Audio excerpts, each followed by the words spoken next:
Hey, hello everyone. Today I'm going to discuss about whether psychopath criminals should be punished. And first, I'm going to introduce a real case related to psychopath criminal. This man's name is Sagawa Ise. He is a Japanese, and he was born in a rich family. He was sent to France for a study, and during his study in Paris, um, he actually do not have a lot of friends. But this girl's name is Renee. She probably be the only friend to Sagawa. And Sagawa think he was actually kind of fall in love with Renee, but Renee refused him, and he was kind of pissed off. So he shot the girl, and the most horrible thing is that he ripped the dead body and ate the body. Um, After all these horrible behaviors, like I said, Sagawa has a wealthy family. They manipulate some fake evidence to prove that Sagawa actually is a psychopath. So he escaped from his proper punishment and was sent to a hospital for treatment. But just after 2 years, he back to the society and he wrote a book about all the detail how he killed a girl and ripped the body and ate the girl.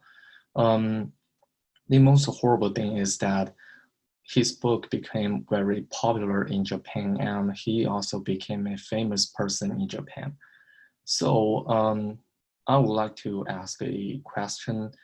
Um, Even if Sagawa has some psychological problem, do you think he should escape from the punishment? My answer is definitely no. He should never escape from his punishment based on what he did. So first, let's introduce about what is psychopath.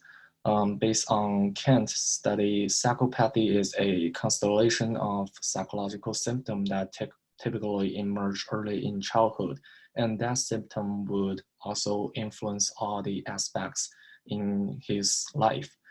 Um, and also, according to the book written by Haolin in 1999, they said that actually in many countries, psychopath criminal can escape from their punishment. And this is based on two rules. Based on, according to the book of Wayne in 2010, criminal law, they said that the first rule is McNaughton rule. It contains two aspects. The first one is that the the accused person do not have proper consciousness when he break the law. And the second aspect is about the accused person is actually do not have have a good understand about his behavior. And the second rule is called irresistible impulse test, which means the accused person cannot control his behavior.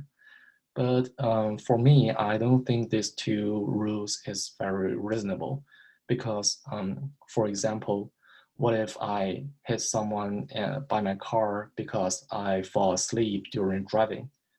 And what if I assault a girl because I was drunk and I'm blackout? I don't know what have I done, or I can also control myself. So should I be responsible for my behavior? I think it is yes, because as a human being, we should be responsible for our behavior, and our behavior should also be restricted by laws and morality. Think about that. If a person do not have any restriction and he cannot also control himself, he can only bring problem to our society and other people, and he has no differences between animals. And sometimes people's behavior can be more horrible than beasts, like Sagawa Ise. Think about that. What would the parents of Renee think when they say, when they see that actually the person who smashed their precious ghost body is actually leaving them most people. This tragedy will drive people crazy. And this kind of thing would build a bad example for our society because if one person escaped from the punishment because of his mental disease, more people may imitate his behavior. And more innocent people will also get hurt, and many families will drop into abyss. So, in conclusion, for the justice of our society, I think government should not let this psychopath criminal escape from their legal punishment. Um, because as a human being, psychological problem, I think, should never be the excuse for hurting other people and damaging our society. So that is my speech. Thank you. This is my reference.